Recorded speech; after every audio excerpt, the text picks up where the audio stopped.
Olá, boa tarde, tudo bem com vocês? Meu nome é Patrícia, eu falo da universidade, eu sou da Universidade Federal do Espírito Santo, minha pesquisa é uma pesquisa de mestrado, que na verdade ela tenta reconstruir, reconstituir a história de um ginásio, que foi o Ginásio São Vicente de Paulo. O meu trabalho aqui é sobre o percurso em busca de fontes escolares, o caso do Ginásio São Vicente de Paulo. Eu trago para vocês também a foto, dessa instituição, ok?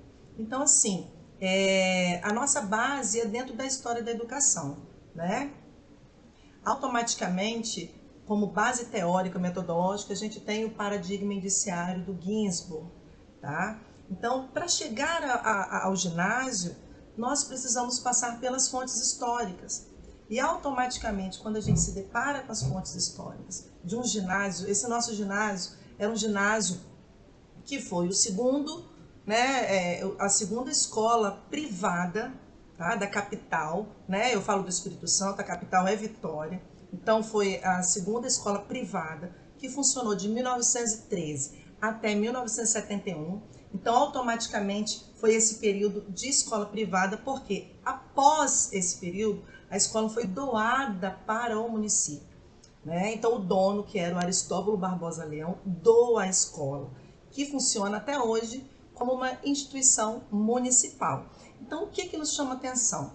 Automaticamente, estudando a escola, passamos pelas fontes históricas e que nos faz repensar sobre esses arquivos escolares. Que arquivos são esses? E assim, quando a gente fala de chegar nas fontes, chegar no arquivo, nós traçamos um percurso, tá? E que esse percurso nos convoca o tempo inteiro a examinar as fontes, Então, assim, automaticamente nós iniciamos o percurso dentro da instituição, Essa instituição, como eu falei, funciona até hoje, tá? Hoje como escola privada, a partir de 1972, tá? E até hoje ela é uma instituição municipal, ela é uma instituição municipal. E assim, esse percurso nos fez analisar e refletir sobre a dificuldade do processo de busca por essas fontes. Tá? Estamos falando de fontes locais, no caso aqui do Espírito Santo, da capital, que é Vitória.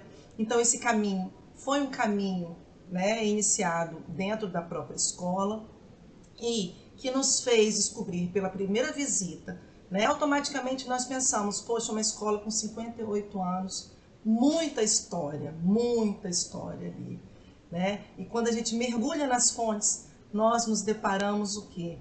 Com o que sobrou, Então, assim, o que nós tivemos a princípio como primeira impressão, como primeira visita, como o primeiro momento de encontro? Foram os mobiliários, que eu trouxe uma chapeleira. Então nós temos hoje como mobiliário uma chapeleira, temos um piano também, temos um móvel para arquivos, tá? Temos também um dicionário que pertenceu ao dono, Então também nós tivemos outros artefatos que estavam guardados dentro dessas duas caixas, lembrando que nós encontramos essas duas caixas com tudo que sobrou da escola. 58 anos de história estariam ali dentro dessas duas caixas, tá? E dentro de um arquivo, que é o arquivo escolar, tido como arquivo morto. Então, na porta desse quartinho tem a plaquinha escrito arquivo morto e com essas duas caixas coloridas com toda a história da escola ali dentro. E o que isso nos fez refletir, Isso nos faz repensar muito sobre como guardar, como armazenar, como que é tratado esse material, Essas fontes que são fontes que a escola vai produzindo sobre a história da escola. Então nos ajuda a repensar, como estudar uma instituição escolar. Estudar uma instituição escolar significa muitas vezes fazer um resgate, ter essa recuperação do material produzido historicamente pela escola.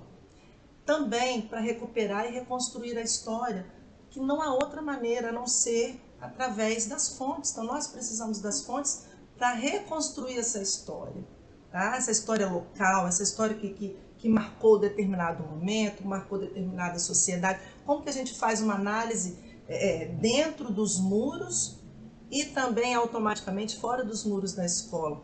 É a partir das fontes. Então, essas dificuldades que nós encontramos, as dificuldades estão expostas a partir do momento em que não se encontram documentos catalogados, documentos armazenados, organizados, que dialoguem com a história narrada dentro e fora desses muros da escola, que são determinados por instituições escolares estudadas, tá?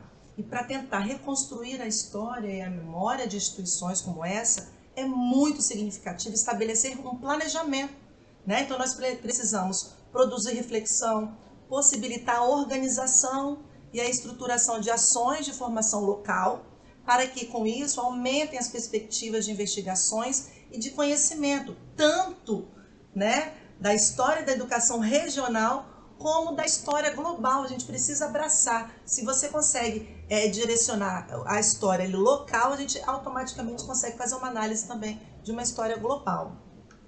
E para fechar, eu trago aqui para vocês um pensamento do Ginsburg, quando ele fala que lê os testemunhos às avessas contra as intenções de quem os produziu, só dessa maneira será possível levar em conta tanto as relações de força quanto aquilo que é irredutível a elas.